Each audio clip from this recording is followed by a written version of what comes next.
Good morning, everyone. Looking today at the Tuesday reading, third Tuesday after Pentecost.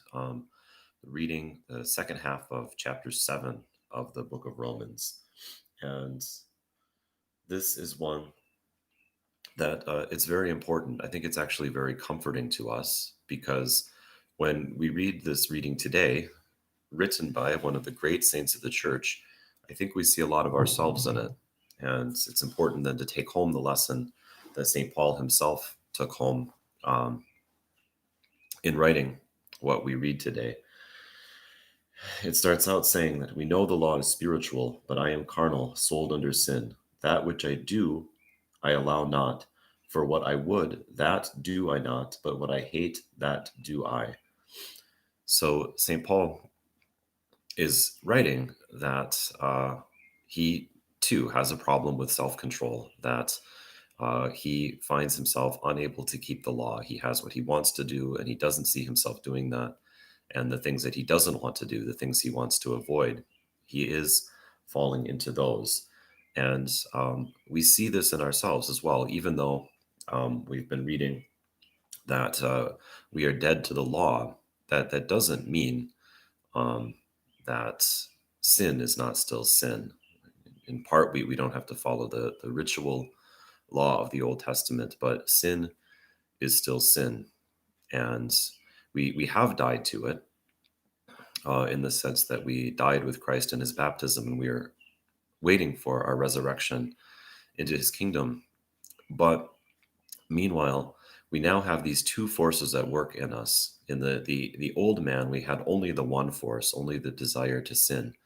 But once we have known Christ, we now have our mind or our heart or our soul working against the flesh. The flesh continues to tempt us, to bring us down. But now we have the desire. We have the desire in ourselves to follow after Christ, to try to do what is right. So this is important. We come and we are often absolutely despairing when we come to confession. We have done all of these things. They're not who we are. We don't want to think of ourselves as being the person who did all of those sinful things. And St. Paul is saying, it is not me, it is the sin that is in me. Now, we can't use that to justify ourselves. We can't use that and just say, well, I guess I'm just, the sin is going to continue because it's the sin within me. It's true that it's not us. It's not our desires. Since the time that we have known God, our desire is to please him. Our desire is to do the things that bring us closer to him.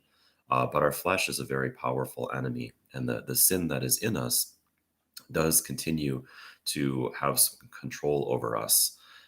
But we do then have to put up a resistance. Our soul, our spirit, the part of us that loves God and knows the difference between right and wrong, has to put up a fight. And that fight is not one that we would win by ourselves. It says in verse 23, I see another law in my members warring against the law of my mind. Okay, so this is again in our bodies, we have all of these temptations, and that our mind doesn't agree with them. It's not the way we want to be, it's not the person we want to be, but we still fall into them. O wretched man that I am, who shall deliver me from this body of death? I thank God through Jesus Christ our Lord. So then, with the mind, I myself serve the law of God, but with the flesh, the law of sin. So again, we are only able to have a successful fight against sin if we turn that fight over to God, if we cooperate with God in that fight and ask for his help.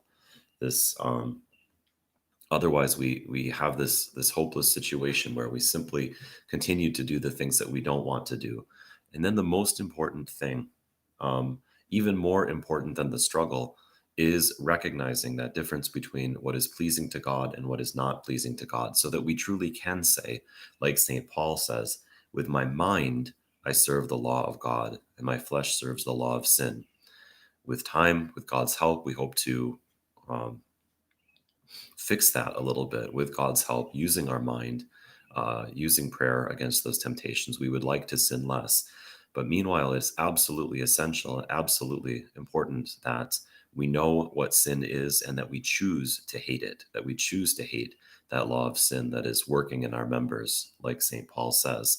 And then this will lead us, understanding, as St. Paul writes in the chapter, or the verses that we read today, understanding our powerlessness brings us to great humility, brings us to great hope in God and great love for God, because He is the one that is able to deliver us out of this.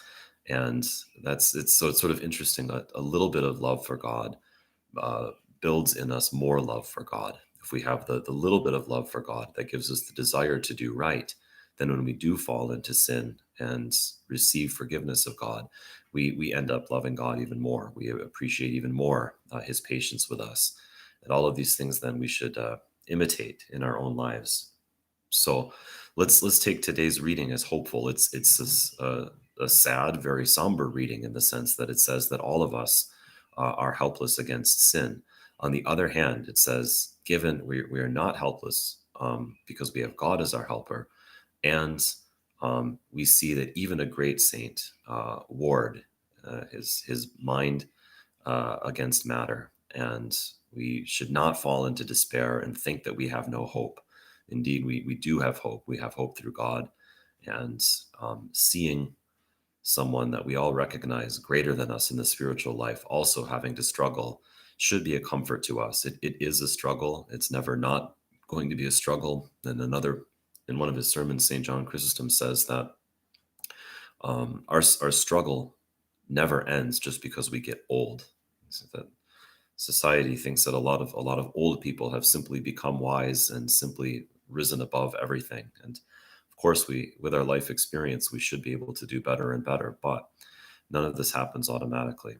So it's a very important reading today, but there's really not that much more to say about it. We are slaves to sin, but we have freedom from that through Christ. And we'll continue reading tomorrow, the 8th chapter.